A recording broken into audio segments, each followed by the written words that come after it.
Everyone, welcome to competitive exams tech prep. मेरा नाम पुष्पांजलि और मैं इस वीडियो में आपके साथ डिस्कस करने जा रही हूँ कम्युनिकेशन डिवाइसेस, और इसे हम बात करेंगे मल्टीमीडिया एंड एनिमेशन सब्जेक्ट के अंदर।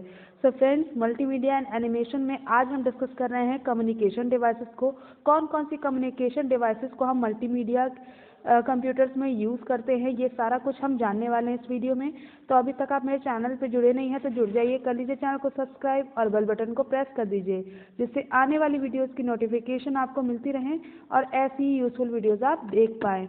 आप मुझे टेलीग्राम पे ही फॉलो कर सकते हैं, जिसका लिंक डिस्क्रिप्शन बॉक्स में दे दूँगी। वहाँ पर आपको चेक करके आप ज्वाइन कर सकते हैं अगर आपने ज्वाइन नहीं किया है। वहाँ पर आपको वीडियोज़ के नोट्स मिल जाएंगे। सो फ्रेंड्स, चलिए बिना देरी के स्टार्ट कर लेते हैं अपने कम्युनिकेशन डिवाइसेस टॉपिक को। तो हमारे कम्युनिकेशन डिवाइसेस की बात करें अगर मल्टीमीडिया के अंदर, तो मल्टीमीडिया में हमारा जो भी मल्टीमीडिया कंप्यूटर्स होते हैं उसमें अगर हमें कम्युनिकेट करना है तो कुछ इंटरफेसेस का भी यूज़ किया जाता है communication as a communication devices के रूप में। ठीक है, तो सबसे पहला इंटरफेस कार्ड एक यूज़ करते हैं जो आपका कम्युनिकेशन डिवाइस की तरह यूज़ किया जाता है मल्टीमीडिया कंप्यूटर्स में। तो नेटवर्क इंटरफेस कार्ड इसका नाम है, जो हम यूज़ करते हैं एज अ डिवाइस। ठीक है, सो फर्स्ट कम्युनिकेशन डिवाइस है हमारा नेटवर्क इंटरफेस कार्ड, जिसे हम शॉर्ट में NIC भी कहते हैं। तो ये बेसिकली क्या है, ये एक अडेप्टर है। ठीक है, यानी अडेप्टर इन द सेंस, जैसे आप इसको क्या किस लिए यूज़ करोगे, ये आपका सर्वर या किसी भी वर्क स्टेशन पर जो आपके नेटवर्क जो केबल होते हैं, नेटवर्क के केबल होते हैं जो नेटवर्किंग में यूज़ किए जाते हैं केबल, उनको अटैच करने के लिए ये एक कनेक्टर प्रोवाइड करता है। ठीक है, तो जो आपका नेटवर्क इंटरफेस कार्ड है ये आपका बेसिकली एक अडेप्टर है जो आपके नेटवर्क के जितने भी केबल यूज़ किए जा रहे हैं उनको अटैच करने के लिए कनेक्टर प्रोवाइड करता है। और ये आपका माइक्रो प्रोसेसर पे बेस्ड डिवाइस है। ठीक है, माइक्रो प्रोसेसर पे बेस्ड डिवाइस है और इसमें आपका हार्डवेयर और सॉफ्टवेयर दोनों होता है। ठीक है, जो आपके पूरे नेटवर्क में जो है कम्युनिकेट करने के लिए, जो आपके सभी कम्युनिकेशन रिलेटेड जो आपकी प्रोसेसिंग होती है जिसमें आप कम्युनिकेट कर रहे हो, उसमें आपकी ये इंटेलिजेंस की आपूर्ति करता है। यानी जो आपकी इंटेलिजेंस वहाँ पे प्रूव करता है कि आपका प्रोसेसिंग जो है वो ईजिली और एफिशिएंटली हो रहा है। ठीक है, अब ये लगेगा कहाँ पे, ये बात कर लेते हैं। तो माइक्रो कंप्यूटर्स में ये आपका इंस्टॉल्ड एक PCB होता है। PCB का फुल फॉर्म क्या होता है, प्रिंटेड सर्किट बोर्ड।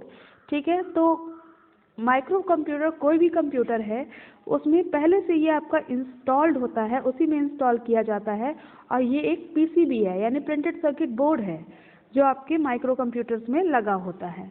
ठीक है, इसे हम नेटवर्क कार्ड भी कहते हैं या नेटवर्क अडेप्टर भी कहते हैं। ठीक है, तो NIC यानी नेटवर्क इंटरफेस कार्ड को और हम क्या किस नाम से जानते हैं, नेटवर्क कार्ड या नेटवर्क अडेप्टर के नाम से भी जानते हैं। ठीक है, और इसे ऑनबोर्ड सर्किटरी भी कहते हैं।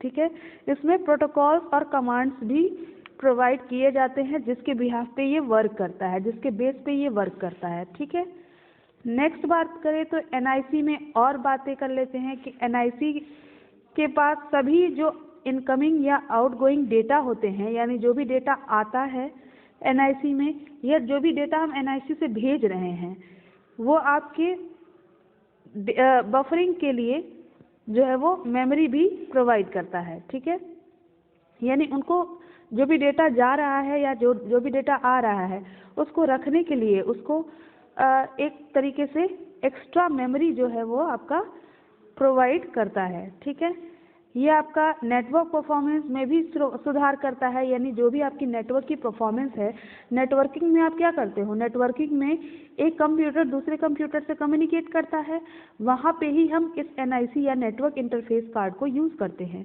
ठीक है, तो नेटवर्क इंटरफेस कार्ड जो है ये आपकी क्या करती है, नेटवर्क की परफॉर्मेंस बढ़ाती है। यानी आप जो कम्युनिकेट कर रहे हो एक कंप्यूटर दूसरे कंप्यूटर से, आपका जैसे एक कंप्यूटर है दूसरे कंप्यूटर से कम्युनिकेट कर रहा है नेटवर्क में, तो इस नेटवर्किंग की परफॉर्मेंस को बढ़ा देगा और आपका जो मैसेज है वो स्पीड में सेंड होगा या रिसीव होगा।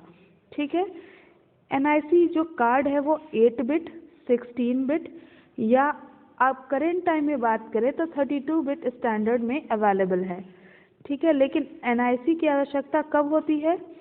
तभी होती है जब नेटवर्क की कैपेबिलिटी जो है वो पहले से अवेलेबल ना हो, यानी नेटवर्क की कैपेबिलिटी अगर नहीं दी गई है तभी हम NIC जो है वो यूज़ करते हैं। अगर नेटवर्क की कैपेबिलिटी दी हुई है तब आपको NIC को यूज़ करने की ज़रूरत नहीं है, ठीक है। नेक्स्ट है मॉडम। मॉडम एक कम्युनिकेशन डिवाइस है जो आपका मल्टीमीडिया में यूज़ किया जाता है। तो मॉडम भी एक कम्युनिकेशन डिवाइस है जिसका यूज़ हम करते हैं सिंपल टेलीफोन लाइन के माध्यम से। हम क्या करते हैं, कंप्यूटर के डेटा को ट्रांसमिट करने का काम करते हैं, ठीक है।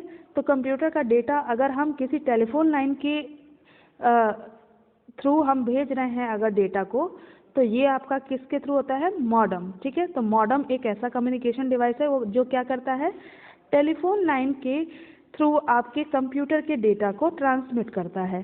क्योंकि जो आपका कंप्यूटर का डेटा है वो डिजिटल फॉर्म में है, लेकिन जो आपका टेलीफोन लाइन है उस पर आपको एनालॉग में भेजना होता है, ठीक है। टेलीफोन लाइन में आपको एनालॉग में भेजना होगा और आपका जो डेटा है वो डिजिटल फॉर्म में है, तो वहाँ पे एनकोडिंग की ज़रूरत होगी कि आप क्या करोगे, जो आपका डिजिटल में डेटा है उसको आप एनालॉग में कन्वर्ट करोगे।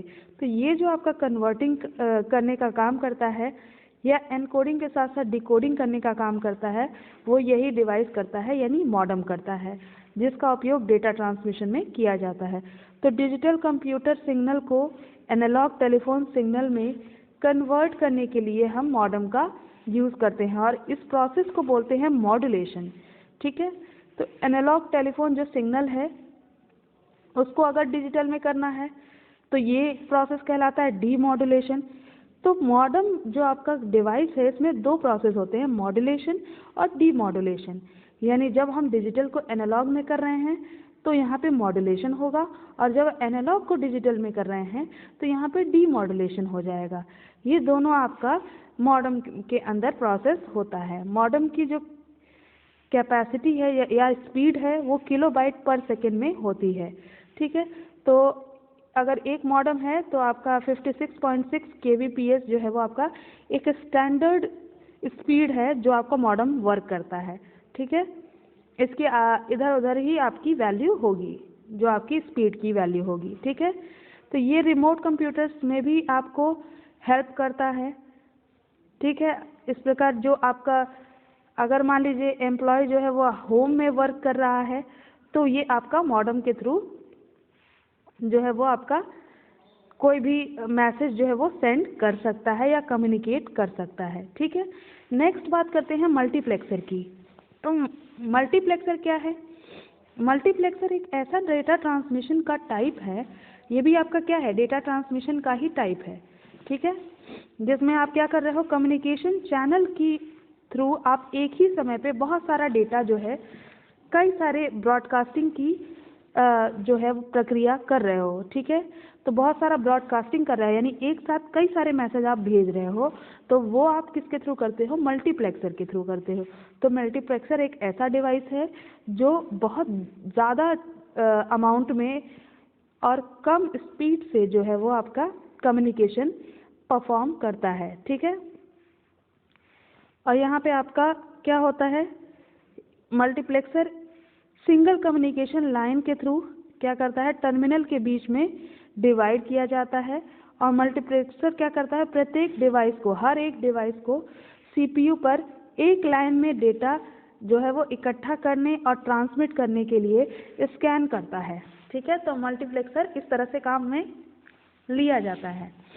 नेक्स्ट है, अब इसका एग्जाम्पल देख लीजिए, जैसे टेलीफोन लाइन है उसमें मल्टीप्लेक्सिंग का यूज़ किया जाता है और इससे आप क्या करते हैं, बहुत ज़्यादा टाइम तक आप कॉन्वर्सेशन करते रहते हो, एक साथ कई चीज़ें बोलते हो, तो वहाँ इकट्ठा आपका जो है मैसेज सेंड हो रहा है, तो वहाँ पे हम मल्टीप्लेक्सर का यूज़ कर रहे हैं, ठीक है। नेक्स्ट बात करते हैं हब की। हब क्या है, ये भी एक हार्डवेयर डिवाइस है जो आपका लैन यानी लोकल एरिया नेटवर्क में एक जनरल वायरिंग पॉइंट प्रोवाइड करता है, ठीक है। नेटवर्क में जो भी आपके नोड्स अवेलेबल हैं उनको ट्विस्टेड पेयर केबल वायर की मदद से हब से जोड़ा जाता है, जो आपका कम्युनिकेशन करने के लिए, जैसे मान लीजिए लैन का यूज़ हम कहाँ करते हैं, लोकल एरिया नेटवर्क का, किसी भी पर्टिकुलर ऑर्गेनाइजेशन में 100 मीटर की रेंज के अंदर हम लैन को यूज़ करते हैं। तो वहाँ पे आप यूज़ करते हैं ट्विस्टेड पेयर केबल वायर्स का यूज़ करते हैं, जिसके थ्रू आप कम्युनिकेशन करते हैं। तो वहाँ पे आपका इसी के थ्रू हब को जोड़ा जाता है, और हब एक क्या है, हार्डवेयर डिवाइस है जो लैन के में यूज़ की जाती है। ठीक है, तो यहाँ पे आपका क्या होता है, हब से जोड़ने के बाद आप क्या करते हो, यहाँ पे आपका कंपनी के वैन या इंटरनेट पर एक लिंक जो है प्रोवाइड किया जाए, तो उसके लिए कनेक्शन प्रोवाइड करता है कौन, हब। ठीक है, आमतौर पर हाफ ड्यूप्लेक्स मोड पर काम करता है हब, और हब जो है वो एक्टिव और डीएक्टिवेट जो है हो सकता है, एक्टिवेट भी हो सकता है और डीएक्टिवेट भी हो सकता है। नेक्स्ट है स्विचेस। स्विचेस भी आपकी कम्युनिकेशन डिवाइस की तरह यूज़ की जाती हैं मल्टीमीडिया में, जो आपका एक हार्डवेयर डिवाइस होता है, और ये आपका क्या करता है, नेटवर्क पे जो आपके मैसेज हैं उसको सेंड करने के लिए यूज़ किया जाता है। स्विचेस एक नेटवर्क पे दो नोड्स के बीच में लिंक को भी इंडिकेट करता है कि दो नोड आपस में कनेक्टेड हैं, इसको भी स्विच के माध्यम से ही किया जाता है। ठीक है, नेक्स्ट है रिपीटर। रिपीटर क्या करता है, जब डेटा को कई केबल्स के थ्रू आप अगर ट्रांसमिट कर रहे हैं, बहुत सारा केबल है, बहुत सारे केबल के थ्रू अगर आप ट्रांसमिट कर रहे हैं, तो सिग्नल खराब हो जाता है। ठीक है, ऐसे चीज़ों से बचने के लिए हम रिपीटर का यूज़ करते हैं। रिपीटर जो है वो केबल के आगे अगले भाग से गुजरने से पहले सिग्नल को बढ़ाता जाता है। ठीक है, तो इससे आपका क्या होता है, कोई भी सिग्नल खराब नहीं होता है। ठीक है, नेक्स्ट है ब्रिज। ब्रिज भी एक तरह से, इसका मेन काम क्या है, दो लैन के बीच में डेटा को रिसीव करना। ठीक है, डेटा को ट्रांसमिट करना, सिंपल सी बात है, और डेटा को पास करना, ये आपका ब्रिज का काम होता है। यानी दो लैन है, दो लैन आपस में इनके बीच में डेटा को पास करना है, तो हम ब्रिज का यूज़ करते हैं। ये आपका सेम प्रोटोकॉल जो है वो टोपोलॉजी का यूज़ करता है, और इसमें आपका डेटा को हम ईजिली ट्रांसमिट कर पाते हैं। ठीक है, ब्रिज सिग्नल से इसको हम क्या करते हैं, डेटा को ट्रांसमिट करते हैं।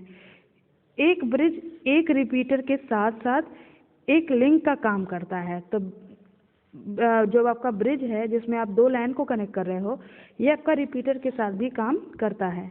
ठीक है, नेक्स्ट है गेटवे। गेटवे जो आपका होता है वो एकदम ब्रिज की तरह ही होता है, क्योंकि इसमें इसका उपयोग भी हम एक नेटवर्क को दूसरे नेटवर्क में आपका डेटा ट्रांसमिट करने के लिए यूज़ करते हैं।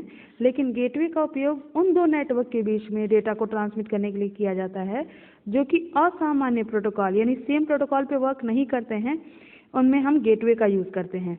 यानी दो अगर नेटवर्क है, दो लैन है, या दो आपका कोई भी नेटवर्क है, उनके बीच में अगर डेटा को ट्रांसफर कर रहे हैं, तो अगर सेम प्रोटोकॉल है तो हम ब्रिज का यूज़ करेंगे, अगर सेम प्रोटोकॉल नहीं है तो हम गेटवे का यूज़ करेंगे। ठीक है,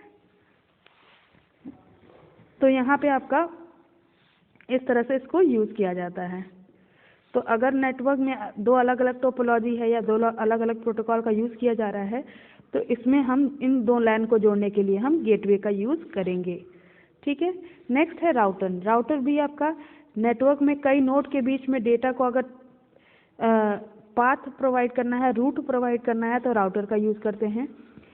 राउटर आपके कंप्यूटर ब्रिजेस के समान ही होता है, लेकिन यहाँ पे आपका क्या होता है, जो यूज़र होता है उसको नेटवर्क मैनेजमेंट के लिए यूटिलिटी प्रोवाइड करता है कौन, राउटर। ठीक है, कि नेटवर्क को किस तरह से मैनेज करना है, ये राउटर ही हेल्प करता है उसमें।